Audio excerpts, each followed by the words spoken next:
शादी जिंदगी का सबसे खूबसूरत दिन होता है, लेकिन कभी कभी इसी दिन कुछ ऐसे राज भी छुपे हुए होते हैं जो हमेशा के लिए यादें बन जाते हैं। यादें और डर भी। 17 जुलाई 2004 पालावान के नारा शहर में एलाडियो बावले अपनी बेटी की शादी धूमधाम से मना रहे थे।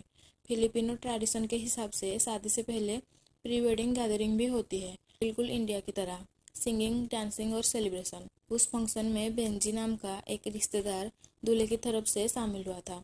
सब लोग डांस फ्लोर पर मस्ती कर रहे थे। तभी डांस करते वक्त बेंजी का पैर फिसला और उसका हाथ गलती से दुल्हन के लोअर बैक को छू गया। बेंजी ने फौरन ही माफी मांगी, लेकिन दुल्हन के पिता एलाडियो बावले का गुस्सा अंदर ही अंदर उबल रहा। उस वक्त तो माहौल शांत कर दिया गया, लेकिन एलाडियो बावले का प्लान कुछ और था। शादी के कुछ घंटे बाद एलाडियो, उसका बेटा जेराल्ड, कजिन जूने बायो और एक भतीजा सब मिलकर बेंजी को एक बहाने से सुनसान जंगल में ले गए। वहां एलाडियो ने चाकू से बेंजी के ऊपर वार कर दिया।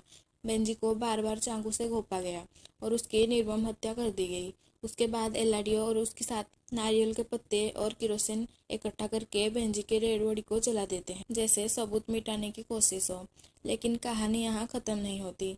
एलाडियो ने जूने बायोट, जो इस क्राइम का प्राइम विटनेस था, उसे उसका मांस खाने को कहा। जून ने पहले मना कर दिया और उल्टी भी कर दी, लेकिन एलाडियो ने चाकू की नोक पर जबरदस्ती उसे ह्यूमन मीट खिलाया। फिर ये लोग वापस शादी में लौट आए और शुरू होता है इस कहानी का सबसे भयानक पार्ट। उन्होंने बेंजी के मीट को पकाकर शादी में मेहमानों को परोस दिया। लोग नाच रहे थे, दारू पी रहे थे, खा रहे थे, लेकिन किसी को अंदाजा भी नहीं था कि उनके प्लेट में क्या है। कुछ दिन तक सब नॉर्मल रहा, लेकिन जूनी बायोट गिल्टी से टूट गया। उसे हर वक्त वो मीट याद आता था जो उसने जबरदस्ती खाया था।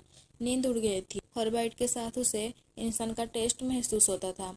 8 दिन बाद जून ने फाइनली विलेज के हेड और पुलिस को जाके सब कुछ कन्फेस कर दिया।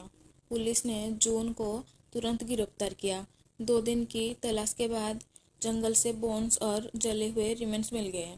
जब पुलिस ने पूछा कि बाकी बॉडी कहाँ है, जून बायोट ने कहा बाकी मेहमानों ने खा लिया।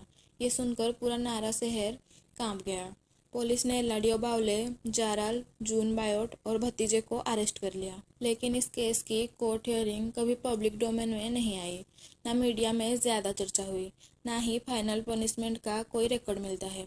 ऐसा लगा जैसे ये केस सिस्टम ने दबा दिया हो। एक छोटी सी गलती जिस पर माफी भी मांग ली गई थी, उसका बदला इतना भयानक हो सकता है, सोचा भी नहीं जा सकता।